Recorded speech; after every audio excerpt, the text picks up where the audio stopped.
Yes. School days, would nickname your name?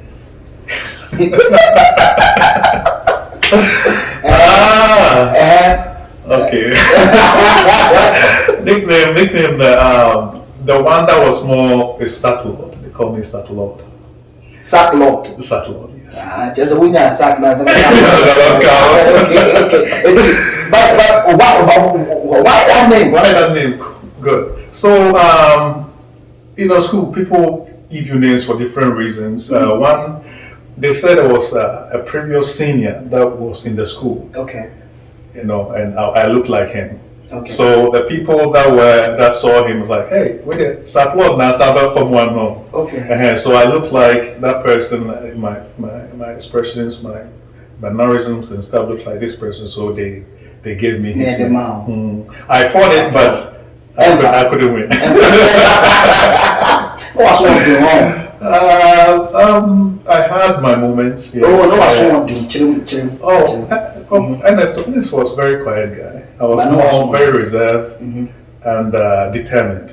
Yes, reserved and determined. If you yes, if you are assureding some kakra, was good most of the time. Assureding a bit to say. I find my way. So the person may be a pepine. You can say no. I'll come. And those times came, yes. And we spent time in the clubs, hanging out with people. Kumasi, I had moments where I became. I was organizing, putting programs together. I hung out with Lord Kenya a lot at that time. I was a Chrome president, but now he's now Reverend and Evangelist Lord Kenya. I had cousins in Bomso where I spend time when I'm not in Atum, so I'll go there, spend weekends, and most of the times, I get a chance to. I'm away from parents, so they don't really know what I'm doing. I get a chance to do some stuff that I wouldn't want them to know. So. You know what I'm going to decide. I guess so from your senior high school days and you also you came to Accra for tertiary education. Yes. Which university was it? University of Ghana. Yeah. Okay, and then I also studied. I was Commonwealth. I was in Commonwealth Vandal. Oh. But at that time I was a Vandal for Christ. I was really on fire for God. Okay. And I served in LPU, so that was Legon Pentecostals Union. I was their prayer secretary for about 3 years on the role. And I served in different Christian organizations, University Christian Fellowship, UCF, and other organizations that were on campus that were Christian related. But for academics, I was there I wanted to go to medical school. I was a science student. By God's grace, when I studied, I was able to reproduce that guarantee. I made it to at that time they had what we call a struggle, where the first year you were all put in the same biological sciences, and there was a number of students that could make it to the interview, and after the interview they admit you to medical school, and we were about 300 students, and out of the 300 only 18 will be accepted to medical school. So, and that was like the two medical schools, one in Ghana, Accra, and one in Kumasi. It was the only two medical schools in the country. So I made it to the program, I made it to the interview, but I was not admitted to the school. So the last 2 years was, I would say, the most unhappy moments for me on campus, because what I really wanted to pursue, I could not really achieve that, which was to go to medical school, and I ended up doing biochemistry and zoology as a major. So that's what I graduated. Wow. Wow. Yeah. Ernest, what film? America. America, okay. Because me tie on same man. You have no media experience apart from you being an event organizer those days and all that, getting yourself into entertainment and all that. How did you move from Ghana and why? Why? Okay. So with my quest, to accomplish and to go to medical school, after schooling, I decided to still pursue that. So that was what led me to the US. I applied for some colleges. Some of them admitted me, others, declined because financially I could not, support that. So I got here, go to the US. I thought, man, when I come here, US, they don't tell you the hard part. So I'm like, I'll go to the US and I'll go to school and I'll finish, come out as a medical doctor. So I applied for the visa. They gave me, before then I had visited the UK before a couple of times, so it was much easier. Okay. And they gave me the visa and I came. And reality actually hit. I thought I will come, I'll just take my CV to somebody or my resume or my certificate to a school and all will be good. And I realized, it was not, it didn't work like that. It didn't work like that. So life really started, throwing you one curve after another, one reality check after another. Yes, it was, I got here to go to school, but I really saw something different. Your first 5 years in America, share that experience with us. 5 years. The first 5 years in America. It was tough. You are right. What was the first state? I had cousins that hosted me in Omaha, Nebraska. Okay. So I was in Omaha, Nebraska for a year. Okay. And I moved to Ohio, Columbus, Ohio. Okay. And my first 5 years was very, very challenging. It was a struggle. Share with us. Just the struggles that every immigrant face, even getting a job, paper to work. Because I came in with a visa, but I didn't have what it takes to work.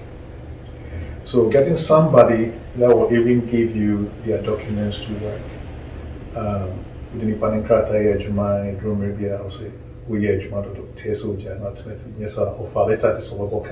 Yeah. Meanwhile, you have your plans. You are dependent on somebody else. You also to say. You have bills to pay. People who are up here, you will be at to say, I didn't know did that happen to you? Yes, it happens. How did it happen? How? So, some of them were through fellow Ghanaian.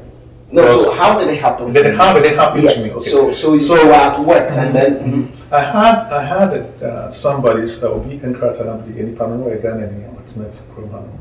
Okay. And she, what do you remember? I'm a teacher will be a friend. Will be friend from. I say, hey, Ernest, but you're free. Do you remember Hawaii? As soon as Nipan had in Kratanam, Oka problem. Police for Erisha Nipan across this year. At the time, I'm aware, the person was there was a live telecast. They were looking for this person on TV. Wow. Because Nipano, Apakubu Bidayani, Nipa police for, and they had helicopters and the community police who were chasing Nipano. The person was running on the road, and they were searching for the person. Meanwhile, but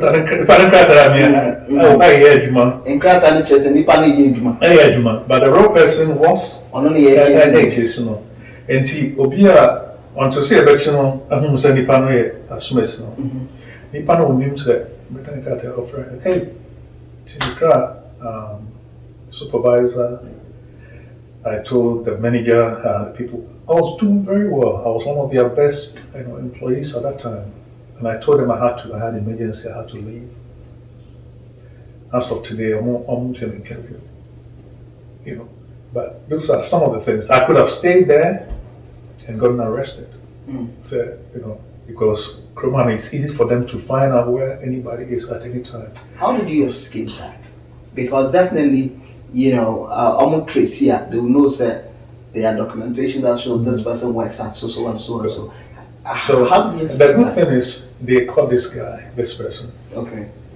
And once they have him, they are not there going to look for where he should have been because they put him on the spot of the incident. So it is the person. They say, "This is who I am." I'm upon the fingerprint. It shows that it's him. So there was no need for them to actually go looking for. Try to but fish me out as more details. For me as a person, how do I reconcile that with people? Somebody that meets me in the future tell me, say, why did you leave us? It's something that I cannot share. Yeah, you can't share with anyone. So those are some of the experiences you have. How did you survive that period? Because this is the work that you're doing to pay bills and all that. So you come home, you pray and hope that God will give you somebody who be honestly will How long did it take? It took me at least over a year. At a point that I was homeless. You were not working? I was not working. And as a result, you couldn't pay your bills? I couldn't pay my bills. I was homeless, living in a car. In my car. Wait, so the rent, normally you sign a contract for about a year. A year, yeah. And then you're paying a monthly bill. So you couldn't pay the bills? Couldn't pay. I had a roommate, and roommates also my bills. At that point, I was not able to chip in, I was not able to support. So I had to tell the roommates, I can't pay him, we have to find somebody else. I didn't want to be a burden to this guy. He's a great guy. He could, and it's my supporter, but it's not a fair thing to do to anyone. So I'm like, you know what? At that time, my friend Richard, I told him, this is my situation. I want you to find a roommate. He found a roommate, and I decided to live in my car. At that time, it was the summertime. I lived in my car for about 2 months. Yes. So,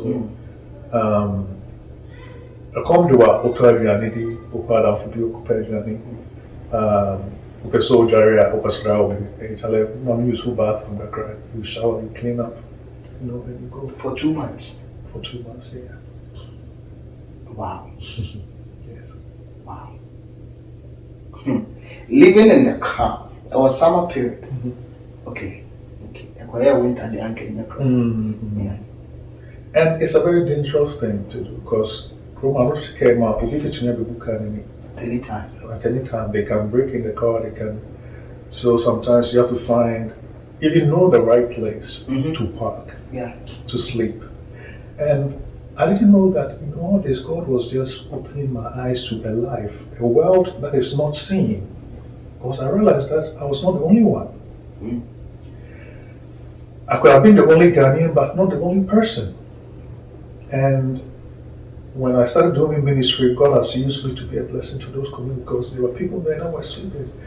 And we found a place to rest, which was the place to sleep. It's a place where the police will come and patrol. And that's what we cry. You find a place like a bank, a place close to a bank.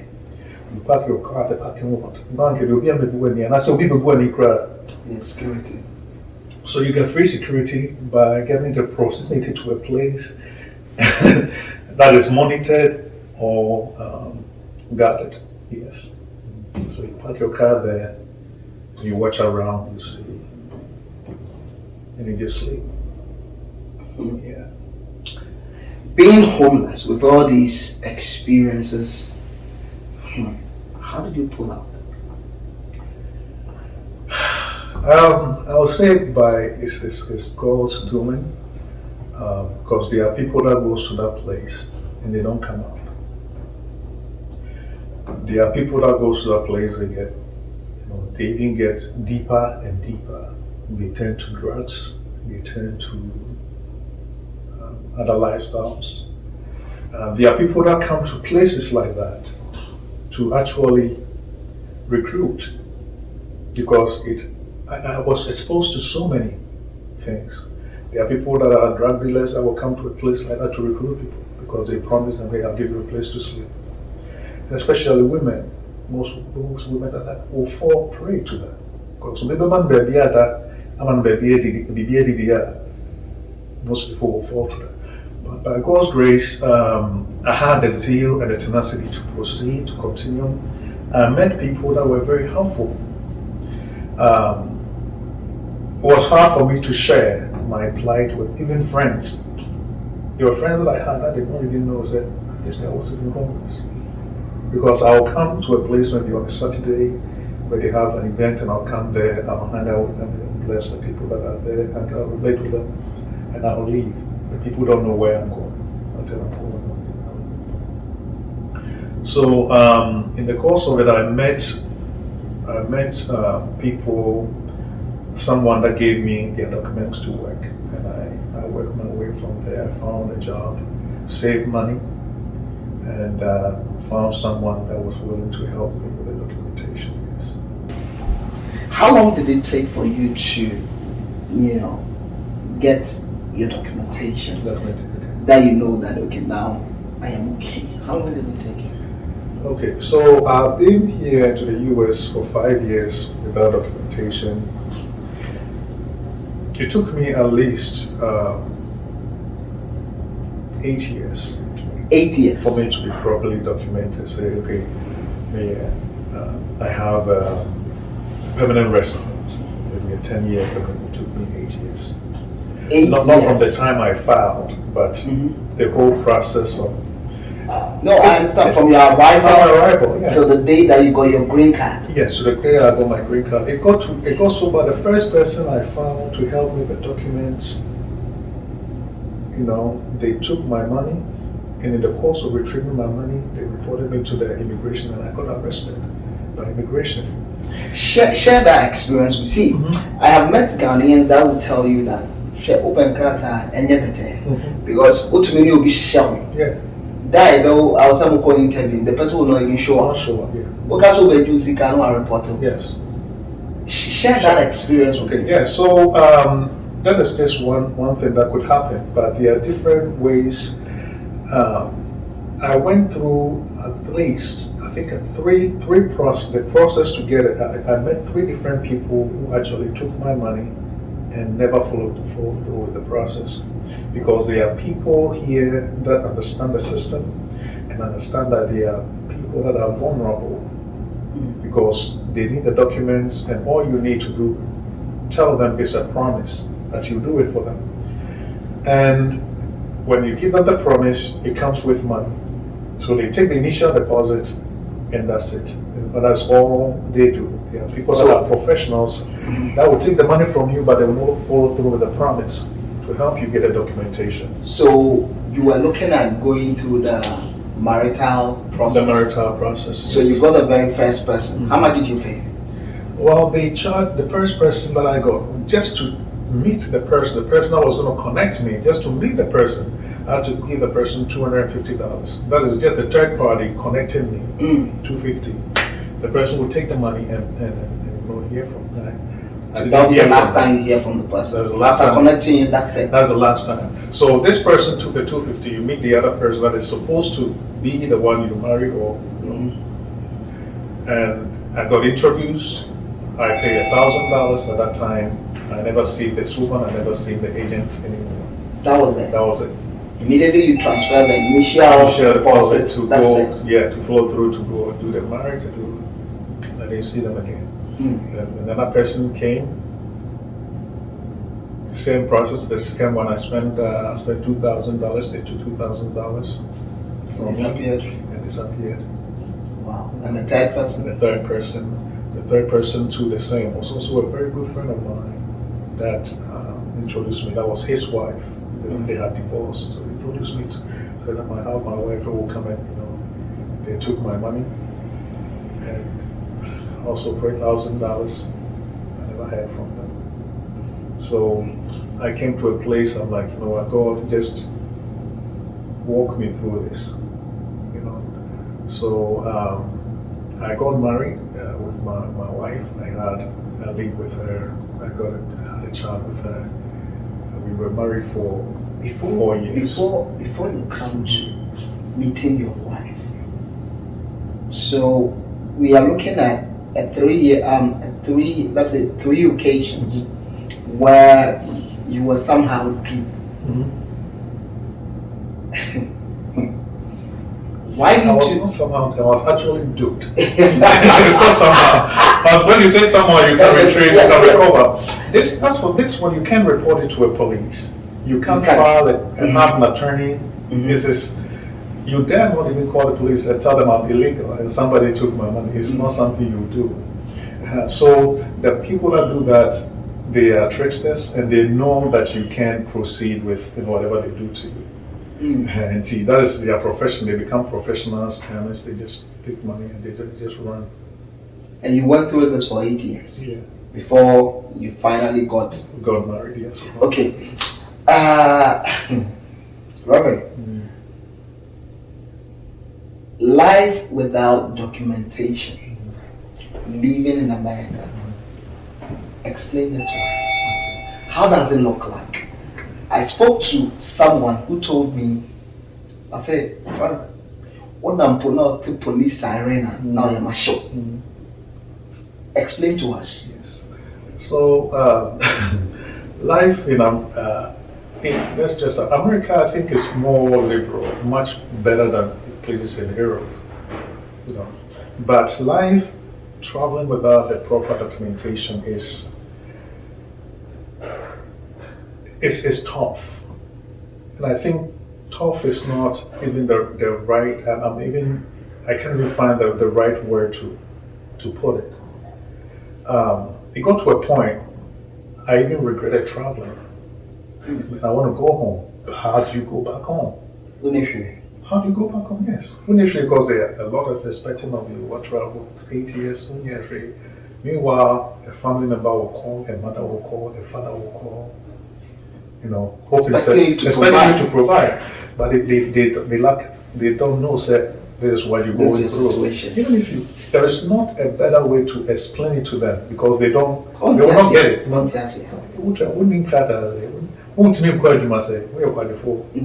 That is what how anybody would interpret it. But not just that, but the other thing is, if you are any person that is driven in the sense that you want to achieve something, and you want to get it the right way, do it the right way. The frustrating part of it could be very depressing. Could be very frustrating because you have a vision, something that is burning in you. Meanwhile, you are not able to give birth to it. Can you imagine a woman being pregnant for 8 years, carrying a child for 8 years? It's a burden because the vision you had in Ghana before is a seed that you carry. So as long as you're not giving birth to that seed, you are pregnant with that thing.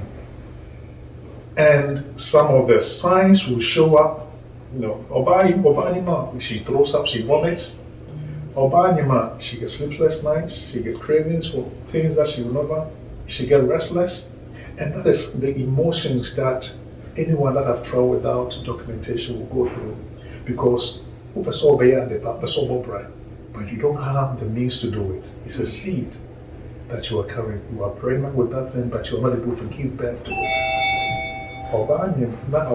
She's restless. For example, you find a place.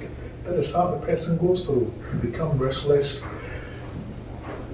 You knock on doors. Maybe other connectors now crack out. You hear thousands of no's and turn around, but still you have to pursue. So it takes the grace of God to keep and preserve you at that time, for you to actually come to the place that you have what it takes to actually deliver the baby or the dream that Did you ever experience abuse? You experience a lot of it. You experience a lot of it. Physically? You experience it in diverse ways. What was yours? Mine have been, abuse verbal, abuse physically, when you know that this is what you are worth. What you are worth means this is what you can actually reproduce if you are given the opportunity. You could actually deliver what you can reproduce But because you're not properly documented, the person sees your work and say, okay, I will pay you this. That is a physical abuse. The mental abuse is being able to know that your mind is designed to solve this problem at this level, but you are presented something that is below what you have to do. Can you imagine someone that have gone to college, a college graduate degree, that I could work in a lab, pharmacist, I could do those. But I was a janitor. I had a mop. I cleaned bathrooms. I'll clean restrooms. You give me a mop, I'll turn this floor around. I know how to wax. You give me I know how to fix a waxing machine. I know how to scrub, wax, and make any floor looks as bright as it could be. But that was not what I was trained for. That is a mental abuse. So you spent 18 years of your life getting all this education, but you're not able to use that. It's not just me, but there are medical doctors that goes through that. You are trained as a medical doctor, but you travel because you don't have the documents to reproduce what you've been trained to do. The abuse you suffer is doing anything that is below what you've been, So you became a janitor at a point. Yes. And what else? I sold knives. I worked in a steel plant. A steel plant where CONVO steels. I worked in a steel plant, and I had to work in the janitary position where I clean the bathrooms. I also work on the line where I have to. There was this hot furnace where metals are melted. So they pour the metal, it falls through a molding device where it molds the metal into any shape they want it to. And my job was to take that hot thing out of the molding device, take it out, that hot metal. And this is a physical work. The environment was not conducive. No, you wouldn't put anybody there. The equipment you work with is not the best. So you get burns, your hands, sometimes you come home, I can't even pick up food to go in my mouth. Why? Because my body, my joints, everything, there are muscles in my body that I had never used, which I have to use. But I can't get up in the morning and tell myself, the next day you have to put on your clothes and go back, walk in the cold, and go back and stand on the line and work. I did that for about 8 months. The only reason I quit that job was my shoulder was dislocated while I was doing it, and I had to leave. I had to leave and go stay home. Wow. Yeah. Wow. Reverend, sometimes you hear some of these stories, and then this is Reverend Ernest Opuni. He's sharing his story with us. Life in America is not always a bed of roses, as you have been told. Reverend, how did you meet your wife? Okay. I met my wife at Assemblies of God Church in Columbus, Ohio. Jesus Power? Jesus Power, yes. Okay. Yes, we're both members of the church. We serve in different departments, different departments in the ministry. But she was very, very, very, very active in the church. I helped with the pastors there, but we both served in the prayer team. And that is where I would say I met her, with the praise of prayer. Very, very vibrant. She was that girl that she could be very annoying at that time because she was getting all the awards because she was winning awards for this, awards for that, awards for this, awards for that. And I loved her zeal, her simplicity for the things of God, her zeal, her drive to achieve more when it comes to the things of God. And her competitive nature. She is somebody that is very competitive. meaning she always wants to do more than what she did before. And that challenged me. I always watch her and I see her. There are times we will tell each other, okay, I want to be the first to get to the church. And I'll go there and she's been there before I got there. She will be there praying in the parking lot. So she's a very, very competitive person. It challenged me. And again, her love for God, her love for prayer. Yeah. I am going to ask you this question. We'll come back to your wife and family. How did you feel the day you received your green card? Oh my God. The day the green card was mailed to me, I picked it.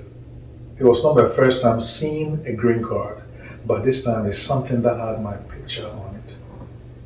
With your name? With my name on it and my picture. Then all of a sudden, there were diverse emotions that I experienced. Okay, I look at it and a part of me was feeling, wow, now I can do everything that I wanted to do. I can give birth to the dream that I've been carrying all this time.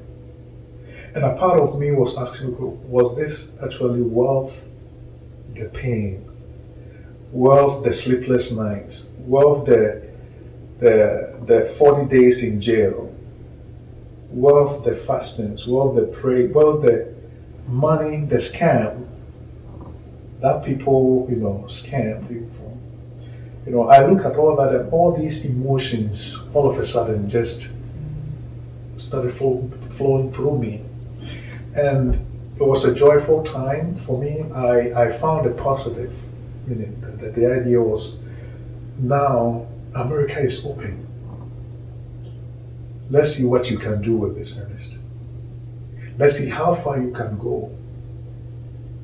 You have worked for this thing for so long. Let's see what you can make out of it. That was one emotion that I really drived on, and that is what really drove me. Because all the places that I went and they said no, now I can go back there, right? All the applications that I applied and I was declined, now I can go back there and try again.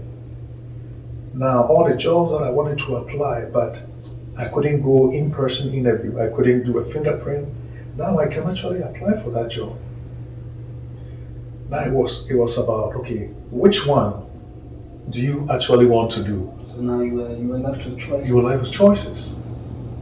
Which one do you want to do? You want to still go to school, pursue a business, or go back to Ghana for some time and not even come back here because you probably have what you have. Because at one point I really want to go back because I'm very. Why were you arrested? Because of the person that took my money to do the document for me, the last person that took my money did not disclose, she couldn't disclose it to her family, she didn't disclose it to friends, and they took my money and I wanted the money back. This is the third time. I wanted the money back. I knew where she worked. And I went to the parking lot to wait for her. She came out of the parking lot. I told her, you better give me my money or else I know where you live and I'll come after you. That's a threat. And that was a threat. And that was, at that time, that was what I could do because I'd be scammed a third time. She could be the other person that. So she left. She was scared. She called her cousins. And the cousins, they called immigration. They gave them my address. And one evening I was there. They came knocking on my door. And they came arrested me. This person said he'll do this and that and that. She said worse things that I haven't even said. She said I even had a gun with me. She said she told them I shot them. She said all kind of things that they could believe to make an urgent arrest. So they came and picked me up. You went to jail? Yes, they kept me there. How long? I was there for about 40 days. They investigated. They realized that all the lady was saying was just lies and just And they actually found out that it's a track record, something that she had done to other people. Okay. So the case was dismissed. And you It were was acquitted. thrown out of court. I was acquitted, and they just had to let me out.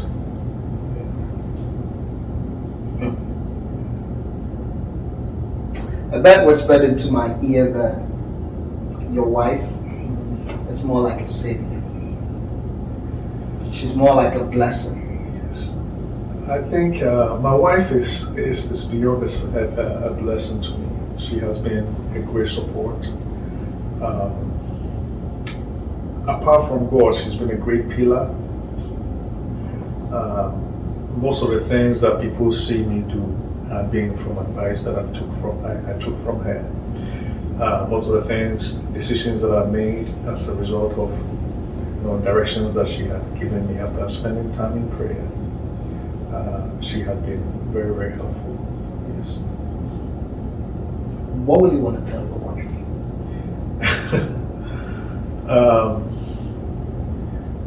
As I tell her every time, I really love her. I don't see myself.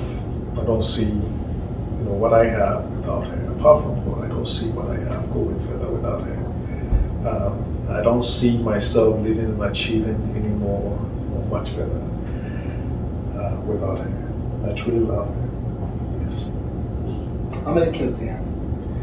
We have 3 girls and a boy, and we have adopted a son, Samuel.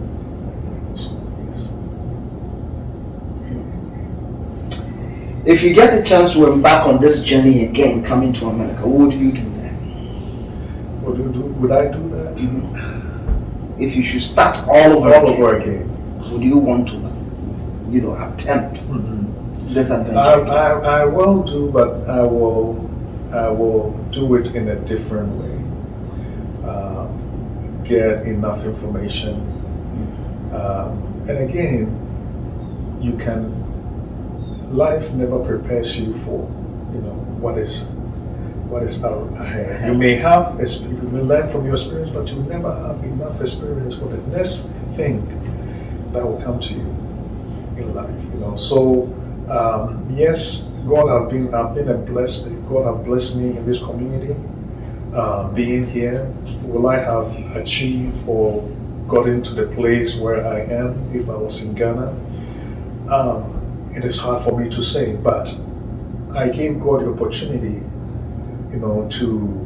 to make the best out of me wherever I am.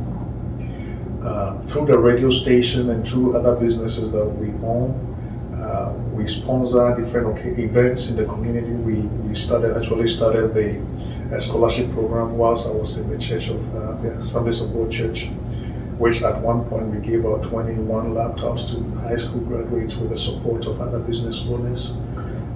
In the community, we host back to school events, which my wife handles most of our charitable events.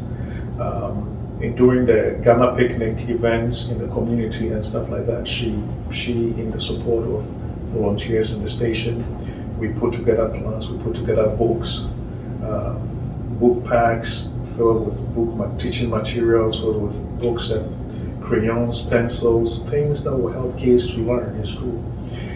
We pack these things and we give them out. Last year we gave about 250 of them, the last time we had that event. Yes, I have been a blessing to the community.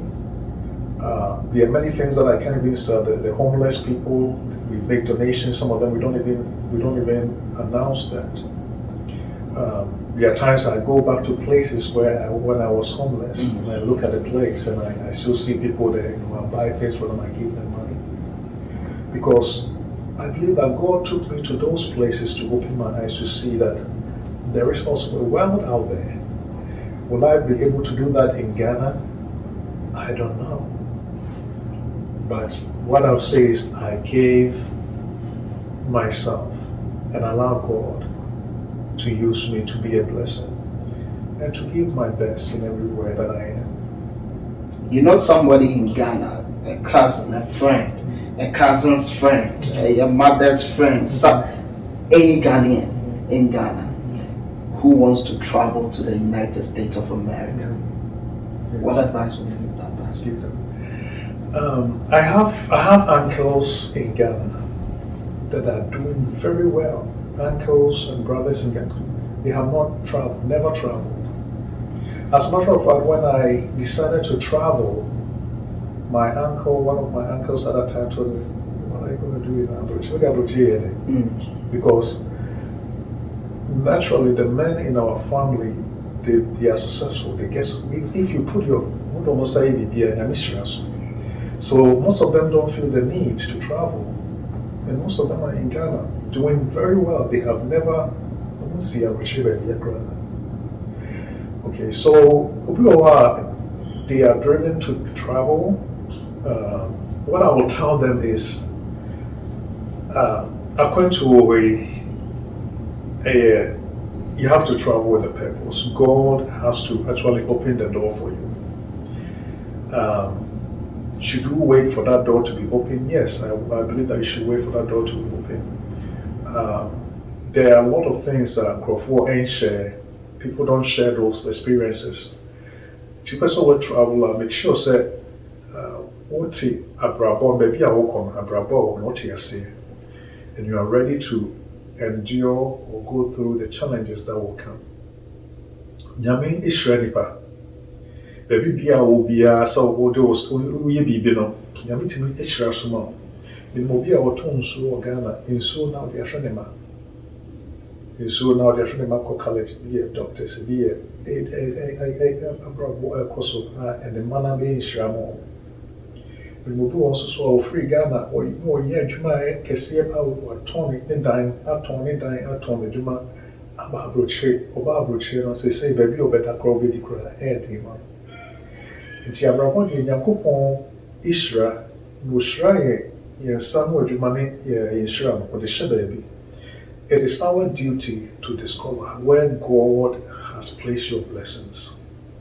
And based on that, you proceed and you decide where to stay. If it's Abroche will always be there. Ghana, baby, I want to who allow Nyankopon no mawe insura. We get things the wrong way in life. One thing that I've also learned, I didn't go into radio because of money. I went in there because I saw that there was a need. And on the course of fulfilling that need, God through that blessed me. Through the radio station, I have mayors that comes to my house. I have commissioners that knock on my door. I sit with governors when they are planning stuff for the city. I have access to places with the media card that will take me. I can go to the White House to request for an interview. Because of the media, it opens the whole land to me. The reason why I went in there was not for the money.